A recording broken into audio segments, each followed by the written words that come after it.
একদিন হযরত মুহাম্মদ সাল্লাল্লাহু আলাইহি ওয়াসাল্লাম ফাতেমা রাদিয়াল্লাহু তাআলা আনহাকে ডেকে বললেন, হে ফাতেমা, এই মদিনায় এমন একজন কাঠুরিয়ার স্ত্রী থাকে, সে এমন একটি আমল করে যে আমলের কারণে সে তোমার আগে জান্নাতে প্রবেশ করবে। হুজুরে পাক সাল্লাল্লাহু আলাইহি ওয়াসাল্লামের কথা শুনে হযরত ফাতেমা রাদিয়াল্লাহু তাআলা আনহা বললেন, আব্বাজান, এটা কিভাবে সম্ভব? আমি জান্নাতের সকল মহিলাদের সরদারিনী, কিভাবে কোনো মহিলা আমার পূর্বে জান্নাতে প্রবেশ করবে?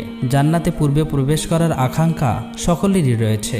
আব্বাজান, দয়া করে আপনি আমাকে সেই কাঠুরিয়ার স্ত্রীর ঠিকানা বলুন, আমি যাতে দেখে আসতে পারি সে কি এমন আমল করে যে আমলের কারণে সে আমার পূর্বে জান্নাতে প্রবেশ করবে। মুহাম্মদ সাল্লাল্লাহু আলাইহি ওয়াসাল্লাম তখন তাকে বললেন, ফাতেমা, আজকে তুমি বাড়ি ফিরে যাও, কিছুদিন পরে আমি তোমাকে ডেকে নেব এবং আমি তোমাকে সেই কাঠুরিয়ার স্ত্রীর ঠিকানা বলে দেব। হুজুরে পাক সাল্লাল্লাহু আলাইহি ওয়াসাল্লামের এই কথা শোনার পরে হযরত